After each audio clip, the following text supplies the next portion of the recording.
Bueno, buenas tardes. Estamos con Fernando Baena. Él es filósofo y tiene estudios en terapias alternativas y en transpersonal. Correcto. Entonces queríamos preguntarte cómo fue tu paso para llegar hasta este punto de meterte como en lo transpersonal y por qué lo decidiste y dónde estudiaste. Bueno, estas cosas vienen de mucho tiempo atrás. Vienen, yo creo que desde los 15 años. Hoy tengo 56, o sea que he estado una vida haciendo búsqueda. Cuando uno tiene la inclinación por la búsqueda espiritual, generalmente se presenta temprano. De modo que es un recorrido largo. Comencé con yoga, comencé con meditación, visitando distintas escuelas orientales que había en Bogotá, hasta escoger la que más se adaptó a mi temperamento, a mi forma de entender el desarrollo humano.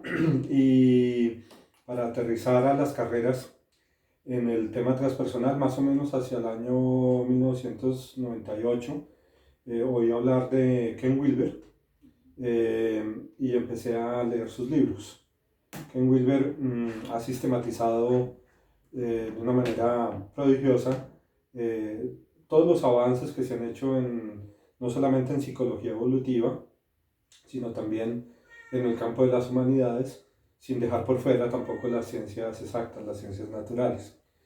Cuando lo empecé a leer me di cuenta de que ese enfoque era suficientemente abarcador, crítico, serio, profundo, y filosóficamente bien fundamentado, como para que me sirviera mucho más todavía que el marco teórico con el que yo había trabajado hasta entonces, que era el de la Escuela de Meditación Trascendental, a la que he pertenecido toda la vida y a la que representé oficialmente como profesor hasta el año 2002.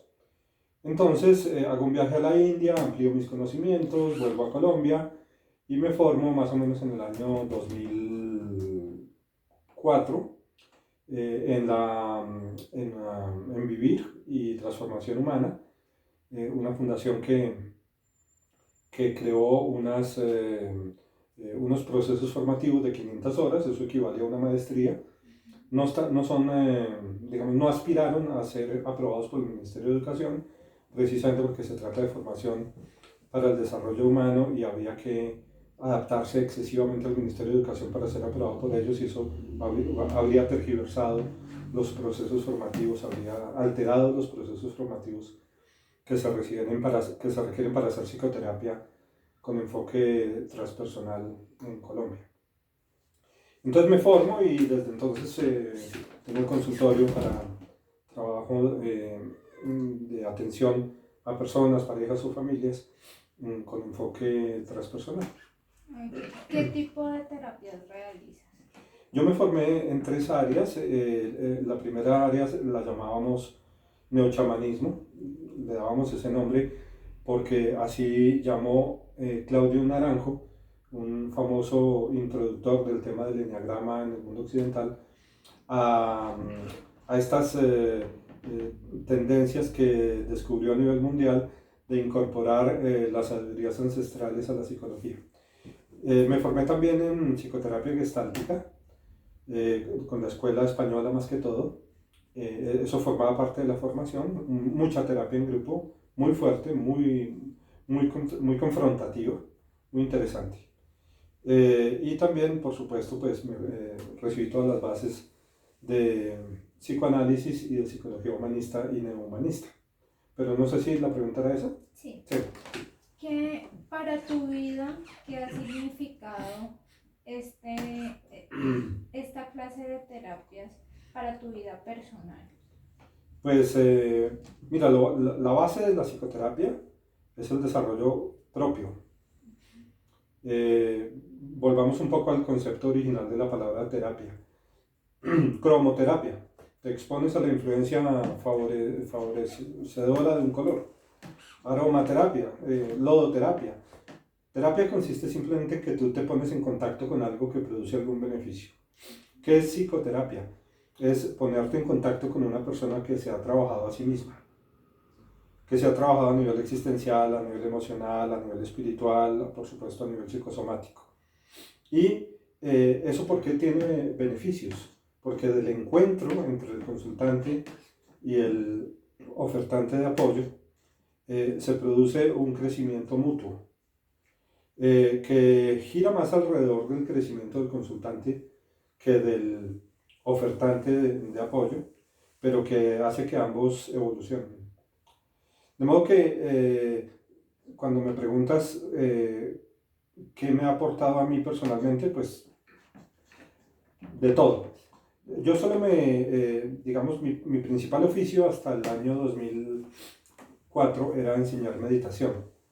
Pero muchos de mis alumnos de meditación, que eran alumnos juiciosos, que practicaban meditación todos los días, es una técnica de meditación muy profunda, no es relajación, no es concentración, no es raja yoga, no es mindfulness, es otra cosa diferente a la que yo llamo hoy en día meditación profunda o meditación transpersonal. Yo veía que se producían tanto en la vida de mis alumnos de meditación como en la mía propia ciertas áreas en las cuales no se lograba crecer. Áreas en las relaciones interpersonales, áreas que tenían que ver con el manejo de lo psicosexual, etc. Áreas también relacionadas con la inteligencia interpersonal y con la inteligencia intrapersonal, y que la meditación no estaba resolviendo a un ritmo rápido eso. Y ahí es cuando entra mi interés por hacer un trabajo más activo con mis propias emociones. Y entonces entro a psicoterapia. Bueno, yo ya había hecho psicoterapia de tiempo atrás, pero empiezo a hacerlo mucho más a fondo. La formación que yo recibí fue una formación muy vivencial, como creo que debe ser y como me convenía que fuera, porque yo ya tenía toda la formación teórica y filosófica, no necesitaba repasar muchas cosas, digamos, más académicas, más cognitivas. Y lo que hicimos fue todo el tiempo confrontarnos, todo el tiempo mirar nuestra sombra, todo el tiempo mirar en el aquí y el ahora cómo estábamos procesando nuestras emociones, todo el tiempo descubrir el pasado en el presente. Porque la terapia gestáltica es básicamente eso, un descubrimiento de tu vida emocional pasada en tiempo presente. A diferencia del psicoanálisis, que es un descubrimiento de tu vida emocional anterior, como si pudieras ir a la infancia. Y en realidad nunca vas a poder ir a la infancia, solamente vas a poder ir a lo que hay hoy. Entonces, hacer un reconocimiento emocional, por supuesto, de las heridas, por supuesto, de las obsesiones cognitivas y comportamentales, por supuesto, del mapa erróneo de la vida que uno se hace cuando niño para adaptarse al mundo, pues es fundamental para que sepas dónde están esos lentes que te impiden relacionarte con tu mundo de una forma más sana y encontrar la felicidad. De modo que, claro, en la medida en que yo empiezo a hacer ese proceso, que tengo que seguir haciendo toda mi vida, que ya venía haciendo, pero que, digamos, tuve otras herramientas para hacerlo en el momento en que me formó a nivel transpersonal, pues entonces digamos, hay un momento en que uno ya siente que está preparado para reunirse con personas en un espacio sagrado que se llama el espacio terapéutico, en un espacio de absoluta privacidad, de absoluto respeto por el otro tal y como llega, de absoluto respeto por el otro tal y como grita, llora, gime, patalea, putea o se eleva en el nirvana, porque cualquier cosa que ocurra en el espacio terapéutico es válida y es aceptada. Y a partir de ahí pues se produce un proceso muy bonito de atención. Lo que sí he notado es que en general las personas, la mayoría de los consultantes les cuesta trabajo hacer procesos a fondo. La mayoría de los consultantes vienen por temas coyunturales, o te separaste, o te echaron del empleo, o descubrieron que eras infiel, o no sé, alguna cosa sucedió, o estás fumando mucho, o tienes miedo de separarte, o tienes miedo de casarte, lo que sea. Y ese motivo coyuntural es el que a la mayoría de la gente le gusta resolver. Pero lograr que el consultante entre en procesos profundos y se dé cuenta que eso es solo el síntoma de un tema mucho más general, que podríamos llamar la disfuncionalidad neurótica de su vida, para que empiece a trabajar a fondo y a hacer un proceso de transformación profundo, eso no ocurre en todos los casos. Y nunca se puede forzar, porque el consultante llega siempre a que le ayuden a resolver su problema de hoy, su problema de esta semana, su problema de esta coyuntura, pero no es tan común ver personas que quieren alcanzar desarrollo espiritual a partir del proceso de sanación emocional en consulta. Con lo que nos mencionaste ahorita, con respecto a tus pacientes, ¿crees que de pronto, si tienen la voluntad o quieren venir a hacer una terapia como la transpersonal, lleva un proceso o hay que prepararlos? Porque puede que, tengo entendido que esto lleva un proceso, ¿sí? No todo el mundo puede llegar a esta terapia inmediatamente y hacer meditación o hacer de pronto, no sé, A ver, cada consultante terapias. es su propio camino. No hay 10 caminos trazados para usted decirle, a usted le corresponde el camino de desarrollo personal número 8. No. Cada persona hace un camino misterioso para ella y misterioso para quien quiere ayudarle a hacerlo. Misterioso en el sentido también de que está lleno de curvas y está lleno de calles cerradas y hay que devolverse y volver a comenzar. Y es un camino nada fácil de diagramar, el camino de la evolución personal. Hay que contestar en varios sentidos. Todo ser humano en realidad quiere ser feliz. Y todo ser humano está, digamos, programado para aprender que no lo va a hacer, que no va a ser feliz, solamente intentando encontrar la felicidad a través de la etapa del desarrollo psicológico que llamamos etapa de desarrollo personal. Todo ser humano inteligente, es decir, todo ser humano que después de 2 o 3 veces de golpearse contra la pared se dé cuenta que tiene que coger un rumbo diferente porque hay una pared con la que va a volver a golpearse si sigue haciendo lo mismo. Todo ser humano en algún momento busca una solución espiritual para su vida egoica, porque la vida egoica no está diseñada para hacernos totalmente felices. Así como el triciclo no está diseñado para ser el vehículo para ir al trabajo. Cuando tienes triciclo, después aspiras a bicicleta y a motocicleta y luego ya compras automóvil. Asimismo, la evolución del desarrollo de la psique humana está hecha para pasar de una etapa anterior al ego a una etapa de ego.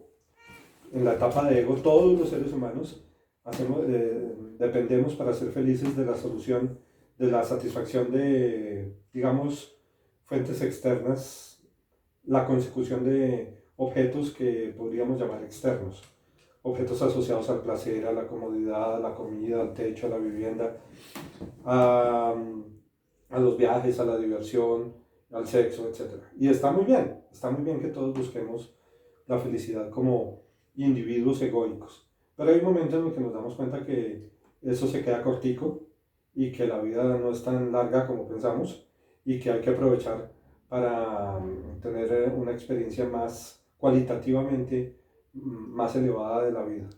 Y a eso es a lo que antiguamente se le llamaba búsqueda espiritual. Y hoy en día lo podemos llamar, hoy en día podemos ver con claridad que lo que ocurre es que el ser humano quema etapas y que las etapas que la mayoría de los seres humanos queman no llegan hasta lo transpersonal. Solo algunos seres humanos queman las etapas de una forma suficientemente madura como para descubrir que hay etapas que siguen y que ya están en cierto modo prediseñadas por la evolución. El descubrimiento de esas etapas es el descubrimiento de la vida transpersonal. Entonces, te respondo que sí, todo consultante tiene el impulso profundo de hacer vida espiritual. No es tan fácil que eso surja en terapia, pero surge cuando la persona tiene un compromiso de transformación profunda, o a veces cuando la vida le está dando tan duro que realmente el problema es tan grave que la solución tiene que ser igualmente profunda. A veces los problemas muy suaves no nos ayudan mucho a hacer procesos de evolución muy fuertes. Y respecto a la meditación que la mencionabas ahorita, no, en ese sentido sí no creo que haya ningún requisito. Cualquier persona puede aprender a meditar desde los 4 años de edad en adelante Por ejemplo, con el método que yo enseño, un niño de 4 años ya puede aprender a meditar. Es beneficioso para el ego porque tiene mucha investigación científica sobre los beneficios que produce a nivel personal, a nivel egoico, como desarrollo de la inteligencia emocional, desarrollo de la inteligencia cognitiva, desarrollo de la inteligencia interpersonal y existencial, etc. Todos esos beneficios psicológicos de la meditación están comprobados en muchos sistemas de meditación. De modo que la meditación, para meditar sí no se necesita que haya una preparación especial, excepto el deseo de tomar un curso y sacarle tiempo todos los días para practicar. Pero para hacer procesos que, por ejemplo, en el psicoanálisis junguiano llamaríamos procesos de individuación, o que en una psicología transpersonal podríamos llamar procesos de iluminación, que ya implican disolver el ego, que implican reconocer tu neurosis, que implican centrarte y aprender a tener bajo control tus emociones. Para eso sí se requiere un nivel de compromiso que es excepcional, que no surge en todo el mundo, no surge en todo el mundo eso. ¿Qué tipos de terapia utilizas? Yo utilizo mucho las terapias gestálticas, la silla vacía, por ejemplo, lo uso mucho. Utilizo una terapia que se llama Rewarding, que es un enfoque acerca de la programación emocional humana, muy relacionado con el trauma de nacimiento y con los problemas de la niñez, con los problemas de la adaptación a nuestros padres. En Rewarding trabajamos una herramienta respiratoria que se llama respiración conectada. Y perdóname, ya que hablas de la respiración conectada, ¿de qué se trata? Quisiera que de pronto nos cuentes un poquito acerca de qué se trata y cuál es la diferencia entre esta respiración y la holotrópica. Se parecen un poquito la holotrópica y la conectada. La holotrópica la diseñó Grof cuando le prohibieron el LSD y tuvo que buscar algo que activara también procesos del inconsciente, porque Grof fue el primero que experimentó con el LSD. Y cuando él descubre que el LSD, cuando prohíben el uso del LSD, busca una herramienta que le permita hacer terapia y hacer que las personas entren pues a contactar trauma prenatal. Pero en la conectada, aunque también hay conexión con el trauma prenatal en ciertos momentos, se trabaja sin música, se trabaja con una terapia que es menos de shock. La respiración holotrópica es más una terapia de shock, es más delicada. Debería hacerse un examen muy cuidadoso a una persona que va a entrar a una terapia holotrópica, porque si tienes una tendencia psicótica, puedes no hacer bien el proceso y salir más con la herida abierta que cualquier otra cosa. Entonces son terapias en las que se requiere cierto cuidado, cierto cuidado en la evaluación inicial de la persona que pueda o deba tomar una terapia holotrópica. En cambio con Rewarding es más sencillo, incluso hay una versión más sencilla de Rewarding que se llama Vivation.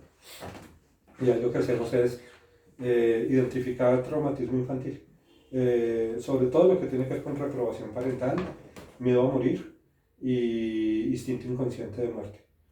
Pero también yo trabajo con masaje integrativo. En el masaje integrativo se hace un trabajo de contacto emocional a través al tocar la fascia, que es una telita que está entre los músculos y entre los músculos y las articulaciones, que suele estar asociada a nivel psicosomático con emociones que te están bloqueando. Yo uso mucho la tipología de enneagrama. El enneagrama es una tipología de la personalidad, como lo es la tipología junguiana o la tipología freudiana. Y en la tipología enneagramática identificamos 9 tipos de obsesiones que te cierran al ego, que se llaman eneatipos, cada una de ellos. En realidad son 27 porque por cada una de las 9 hay 3 subtipos. Y en terapia yo trato de trabajar lo más que se puede con la identificación de esas persistencias cognitivas y perceptivas que el consultante tiene. Persistencia significa terquedades. Cada vez que tienes una relación afectiva, tienes la terquedad de pensar así o asá, de comportarte así o asá. Cada vez que enfrentas un reto en la vida, tienes una tendencia. Entonces, las terquedades comportamentales, que son también terquedades en la percepción de la realidad, están muy asociadas a las primeras experiencias infantiles. Y entonces hay, digamos, como 9 mecanismos básicos de defensa de los que habla el Enneagrama, que se basa en otros aportes que hizo Oscar Ichazo en la Patagonia Argentina, también en Uruguay, Paraguay, por ahí él se movió mucho y él trabajó mucho ese esquema de identificación de tipologías neuróticas. Entonces yo trabajo mucho con el Enneagrama también y por supuesto a la mayoría de mis pacientes en terapia los pongo a meditar. También a muchos meditadores que llegan a aprender a meditar, después les insinúo que inicien procesos terapéuticos porque van muy ligadas y son muy complementarias la meditación y la psicoterapia transpersonal. Esas son algunas de las herramientas que uso. Hay otras que uso también, por ejemplo, es muy cómodo y bonito a veces cuando el consultante no viene con ganas ni de hablar ni de nada, sino que viene molido. Entonces le doy una sesión de Reiki. La persona recibe un poquito la sesión de sanación con imposición de manos, con transmisión de energía y es un consentimiento. En realidad la terapia es la psicoterapia para mí es digamos un espacio de encuentro. Es un espacio de encuentro en el que tú tienes una relación de laboratorio. Es decir, esa relación no es real. No es real porque tú pagas por ver a esa persona. Eso no es real, ¿verdad? Uno no le paga a la mamá por ir a estar con ella. Pero gracias a que es de laboratorio, en esa relación pueden ocurrir todos los conflictos y todas las soluciones a los conflictos que son comunes en nuestras relaciones reales. Entonces nos sirve como cuando vamos al gimnasio, hacemos ejercicio y luego aprovechamos el fortalecimiento de los músculos ya por fuera del gimnasio subiendo las escaleras para la oficina. Entonces la psicoterapia es como un momento en el que hacemos gimnasia emocional y aplicamos esa gimnasia emocional a nuestras relaciones reales. Pero el encuentro en el espacio terapéutico es un encuentro real. Tú no puedes mentir. Tú no puedes mentir como terapeuta. Tú eres lo que eres. Tú puedes tener 40 diplomas colgados en la pared y si no has hecho un trabajo personal de transformación, se va a notar que tus 40 diplomas no sirven para un carajo, porque el consultante no es bobo. El consultante siente lo que está ocurriendo ahí. Y hay un intercambio de energía entre el consultante y el ofertante de apoyo. Entonces ahí es donde se da realmente el proceso terapéutico, en la relación real que hay de tu inconsciente al inconsciente del otro. En realidad el encuentro terapéutico es un encuentro entre el inconsciente del terapeuta y el inconsciente del terapiado. Es una relación de inconscientes, de corporalidades, de energías, de presencias. Ahí es donde se da el proceso terapéutico, no en las técnicas. El mejor terapeuta no es el que maneja 40 técnicas, el mejor terapeuta es el que es persona. De pronto fue mejor terapeuta tu abuelita que el terapeuta al que le pagaste 6 meses, 200.000 pesos la consulta durante una consulta semanal.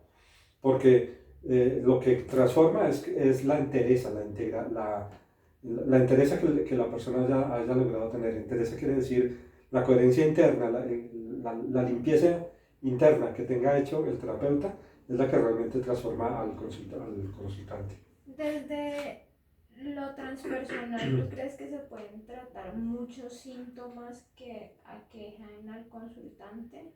A veces los síntomas son lo último que me interesa que cambien, porque cuando cambian los síntomas la persona cree que está curada. Y eso puede ser un gran error. Puede ser que lo que más te convenga no sea que desaparezcan los síntomas, sino que persistan para que te des cuenta de que son síntomas de algo mucho más grave, que es lo que realmente hay que trabajar.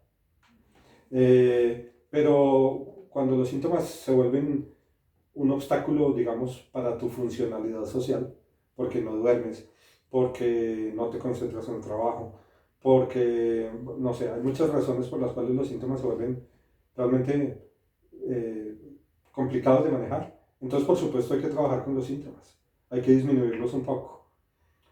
Ahí yo, por ejemplo, trabajo con esencias florales que tienen un apoyo interesante, dan un apoyo energético interesante a la persona y tienen algún respaldo en algunas digamos, prototeorías científicas relacionadas con la energía y el agua, como las de Masuri Emoto en Japón, bueno, las de otros investigadores. Bueno, ahí hay otras, digamos, otras herramientas, hay otras cartas que yo saco de la manga para ayudarle a una persona en un proceso específico. Pero a veces de maloso le sostengo los síntomas al consultante. Si veo que el consultante tiene ganas de continuar, que realmente tiene ganas de profundizar y si estoy de acuerdo con él en que los síntomas no sean lo más importante, porque el síntoma es como la punta del iceberg, ¿no? Tú vas en el barco, ves la punta, la tumbas a cañonazos, pero ¿de qué te sirve? Pues vuelve y surge otro pedacito de iceberg, porque desde que haya hielo abajo habrá algo de hielo que surja arriba. Entonces, digamos que en ese sentido hay una gran diferencia entre la psicología profunda y la psicología conductual, y es que la psicología conductual niega la existencia del hielo que pueda haber debajo del agua y afirma la existencia solamente del hielo que sobresale por encima del mar.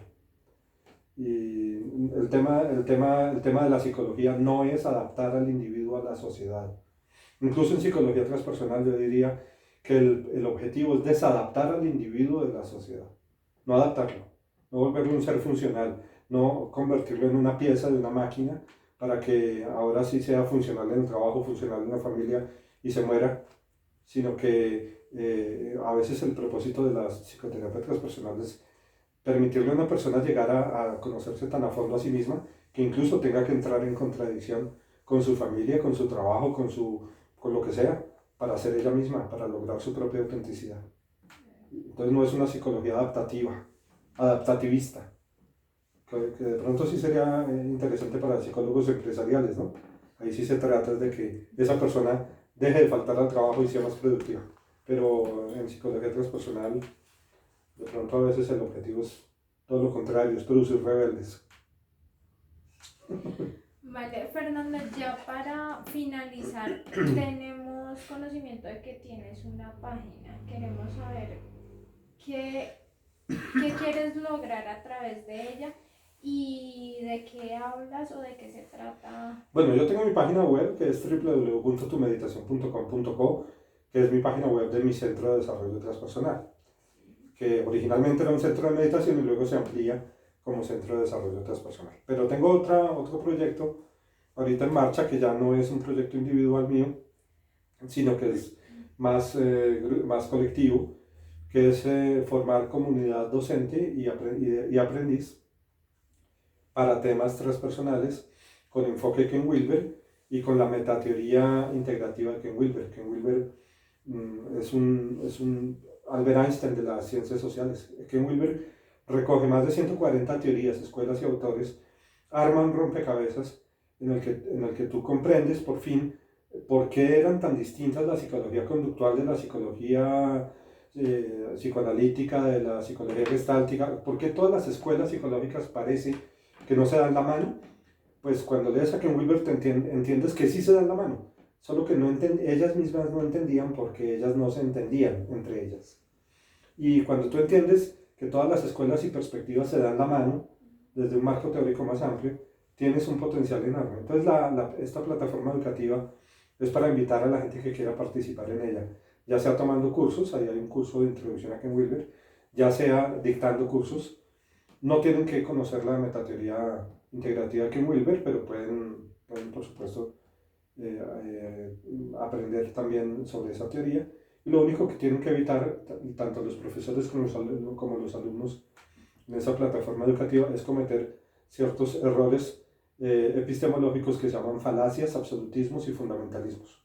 Entonces hay que reconocer las falacias, los absolutismos y los fundamentalismos en las ciencias sociales, evitarlos, y desde ahí, entonces mi plan es que a nivel de habla hispana, pues esa plataforma pueda servir para que nos encontremos argentinos con uruguayos, con mexicanos, con colombianos, nos dictemos cursos los unos a los otros, hagamos debates, nos encontremos en foros y diseñemos cursos. Cualquier persona de cualquier país del mundo puede subir sus cursos ahí, manejar a sus alumnos de ahí, utilizar todas las herramientas que brinda la educación a distancia desde su país de origen y podemos utilizar ya, digamos, los medios digitales para crear una comunidad holopensante y holosintiente.